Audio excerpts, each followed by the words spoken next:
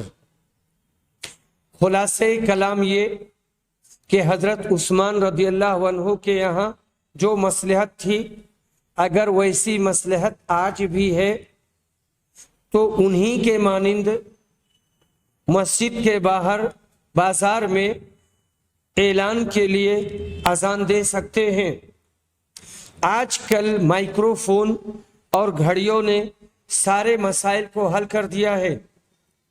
Micro phone کی موجودگی میں اذان عثمانی کی قطعاً ضرورت نہیں، اذان محمدی پر عمل کریں گے، اور اذان عثمانی مسجد کے اندر نہیں باہر بازار میں دی جائے گی، اور مسجد کے اندر خطبہ سے قبل جو اذان دی جاتی ہے یہ اذان عثمانی نہیں، اذان ہشامی ہے۔ ہشام بن عبد الملک نے اس اذان کو مسجد کے اندر میزانہ پہ لا کے کیا تھا۔ جمعہ یا غیر جمعہ کی اذان کے لیے طہارت شرط نہیں ہے، بنا وضو کے بھی اذان دے سکتے ہیں۔ ایسا بھی دیکھا گیا ہے کہ جمعہ کے دن لوگ مسجد کے اندر امام کے سامنے کھڑے ہو کر اذان دیتے ہیں اور اس کو لازم سمجھتے ہیں۔ یہ غلط ہے۔ اذان مسجد کے باہر منارے یا اس کے لیے مخصوص جگہ سے دینی چاہیے تاکہ آواز دور تک جائے اور اذان کا مقصد حاصل ہو۔ یہ بات ہماری لمبی ہو گئی، لیکن اس کا تفصیل کے ساتھ جائزہ لینا اور اس کی تفصیل پیش کرنا ضروری تھا۔ یہاں پر ایک اور مسئلہ ہے، وہ ہے اذان میں ایک اعرابی غلطی اور 2-3 اور غلطیاں، ہم اس پر روشنی ڈالتے ہیں۔ ناظرین، غلطیوں پر سکوت یہ اچھا نہیں ہوتا ہے۔ کہا جاتا ہے السکوت علی الظلم ظلم، اور غلطیوں کے بارے میں کہتا ہوں السکوت علی الخطأ خطأ۔ ظلم پر خاموشی ظلم ہوتی ہے اور غلطی پر خاموشی غلطی ہوتی ہے۔ اذان میں ایک عام غلطی پائی جاتی ہے کہ اکثر لوگ اللہ اکبر کو جب وصل کے ساتھ پڑھتے ہیں تو را پر زبر پڑھتے ہیں اور کہتے ہیں اللہ اکبر اللہ اکبر، حالانکہ را پر پیش ہونی چاہیے۔ یہ مبتدا خبر کی ترکیب ہے۔ لفظ جلالہ مبتدا ہے اور اکبر خبر ہے۔ جب اکبر کو اللہ سے ملا کر پڑھیں گے تو را پر پیش آئے گی، اس لیے وصل کی صورت میں اللہ اکبر پڑھیں گے۔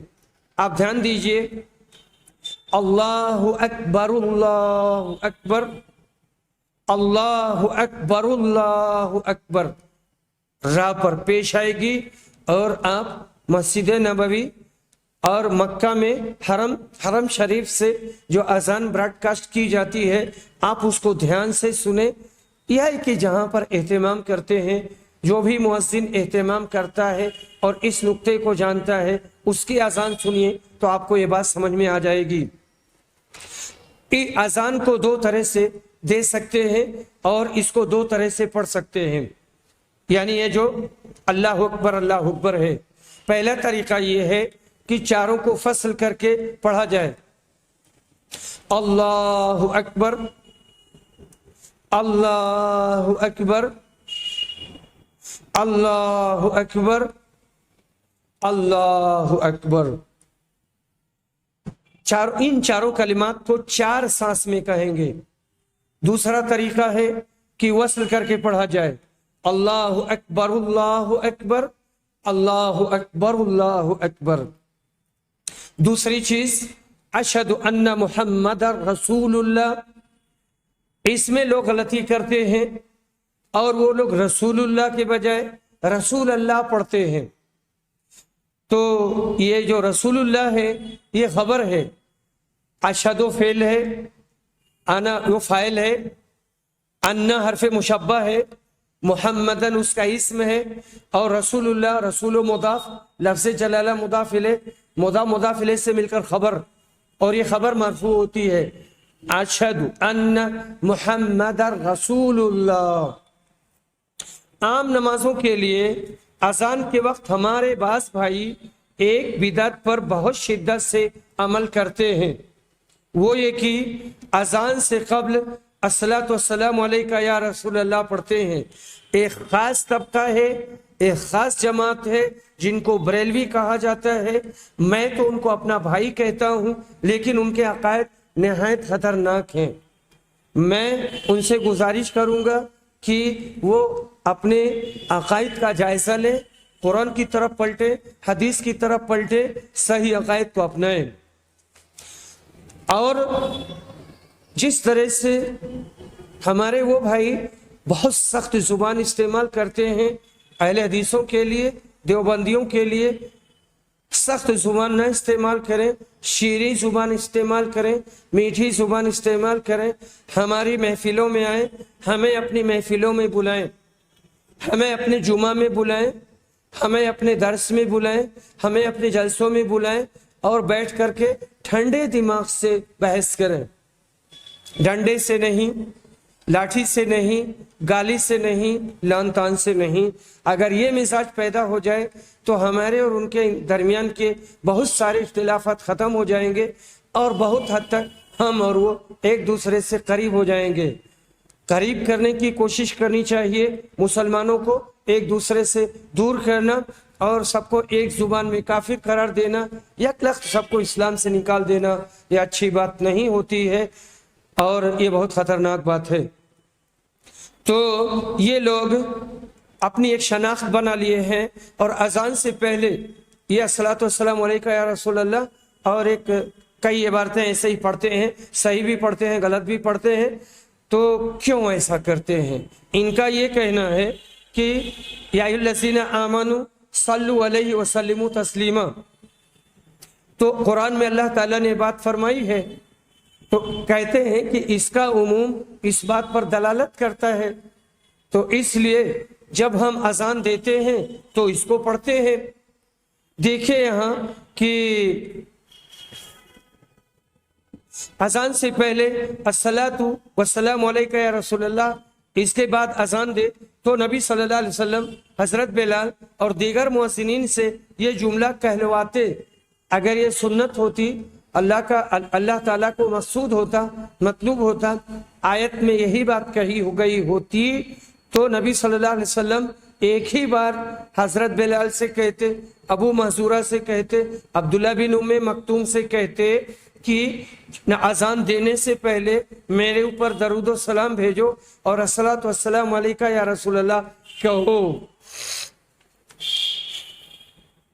صلو علیہ وسلم تسلیما کے پہلے مخاطب نبی صلی اللہ علیہ وسلم تھے اور عرب تھے جو اس کا معنی و مفہوم بحسن و خوبی سمجھتے تھے. انہوں نے درود و سلام پڑھا اور رسول پر بھیجا، لیکن اس کے لیے کوئی خاص وقت اور ہیئت اور طریقہ ایجاد نہیں کیا.